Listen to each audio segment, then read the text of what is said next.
আৰু আমি ৰেশন কাৰ্ডখন দেখুৱালে আমি মেডিকেলত 5 লাখ টকালৈকে বিনামূলীয়া আমাৰ পৰিয়ালটোৱে বছৰি চিকিৎসা পাব পাৰিব।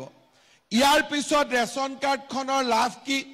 আমি সকলো কথাতে গাঁওবুঢ়াৰ চাৰ্টিফিকেট ল'ব লাগে, মৌজাদাৰৰ চাৰ্টিফিকেট ল'ব লাগে। কিন্তু ৰেশন কাৰ্ডখন হাতত থকা মানে এইটো প্ৰমাণ হয় যে মোৰ বাৰ্ষিক উপাৰ্জন 4 লাখ টকাতকৈ কম। এতিয়া বহুত মানুহে অৰুণোদয়ৰ বাবেও গাঁওবুঢ়াৰ চাৰ্টিফিকেট বিচাৰি আছে। মই আপোনালোকক এটাই কথা কৈছো যে অৰুণোদয়ৰ কাৰণে গাঁওবুঢ়া মৌজাদাৰৰ কোনো চাৰ্টিফিকেট নালাগে, মাত্ৰ ৰেশন কাৰ্ডখন দেখুৱালেই হ'ব। কোনোবা জাগাত চাৰ্টিফিকেটৰ নামত 30 টকা লয়, 50 টকা লয়, 100 টকা লয়। এইবিলাক মই ভাল নাপাওঁ আৰু সেই কাৰণে আজিৰ সভাতে মই কৈ দিছো যে ৰেশন কাৰ্ড থাকিলে কোনো গাঁওবুঢ়াৰ আমাক চাৰ্টিফিকেট নালাগে, কোনো মৌজাদাৰৰ আমাক ইনকাম চাৰ্টিফিকেট নালাগে। এতিয়া খুজি আছিল নেকি ইয়াতে? আজিৰ পৰা আপোনালোকক নালাগে, তেনেকেই পাব। ইয়াৰ পিছত ৰেশন কাৰ্ডখন থাকিলে কি লাভ হয়? আপোনালোকে জানে যে প্ৰত্যেক বছৰ আমি ল'ৰা ছোৱালীক কলেজত বিনামূলীয়া এডমিশ্যন দিওঁ।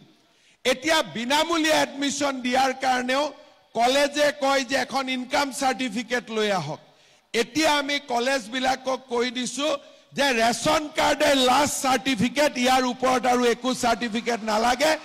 ৰেশন কাৰ্ডখন দেখুৱালে আপোনালোকে কলেজত বিনামূলীয়াকৈ এডমিশ্যন দিব। এতিয়া মই আৰু এটা কথা ক'ব খুজিছো, এইটো নতুন। ৰেশন কাৰ্ডত প্ৰধানমন্ত্ৰী মোদী ডাঙৰীয়াই আমাক 5 কেজিকৈ বিনামূলীয়া চাউল দিয়ে। আমি প্ৰত্যেক মাহত আমি 5 কেজি চাউল বিনামূলীয়াকৈ পাম। এইবাৰ আমি যদি সকলো ঠিকে থাকে মই চেষ্টা কৰিছো যে বিনামূলীয়াকৈ নহলেও, বিনামূলীয়া দিবৰ কাৰণে ইমান টকা মোৰ লগত নাই, কিন্তু বিনামূলীয়াকৈ নহলেও ৰেশন কাৰ্ডত দালি আৰু চেনি আমি সুলভ মূল্য দিয়াৰ বাবে ব্যৱস্থা ল'ম। ভাল হ'বনে বেয়া হ'ব? বেয়া হ'ব নেকি? ইমান কমকৈ কৈ আছে। ভাল হ'বনে বেয়া হ'ব?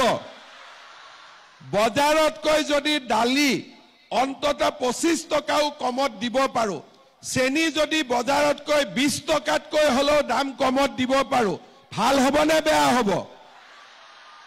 এইফালে বেয়া হ'ব নেকি কোৱা নাই?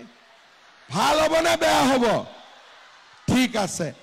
এতিয়া মই চিন্তা কৰি আছো যে ৰেশন কাৰ্ডৰ লগত কিমান লাভ হ'ল এটাকৈ চিন্তা কৰক।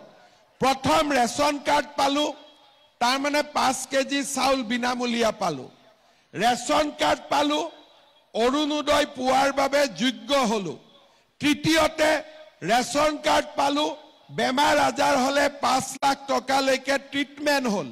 ৰেশন কাৰ্ড পালো, কোনো কামতে আৰু গাঁওবুঢ়া মৌজাদাৰৰ ইনকাম চাৰ্টিফিকেট নালাগে।